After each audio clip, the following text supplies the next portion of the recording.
ওরে পর মানুষে দুঃখ দিলে সেটা দুঃখ মনে হয় না, কিন্তু নিজের মানুষ দুঃখ দিলে সেটা মেনে নেওয়া যায় না।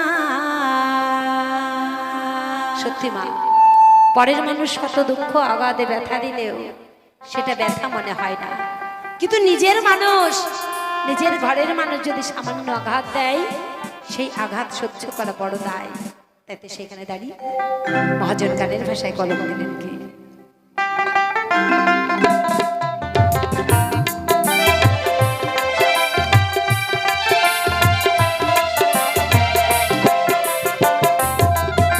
ওরে পর মানুষে দুঃখ দিলে, পর মানুষে কষ্ট দিলে দুষ্ট মনে হয় না, মনের মানুষ দুঃখ দিলে মেনে নেওয়া যায় না। আপন মানুষ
গুরুজয়।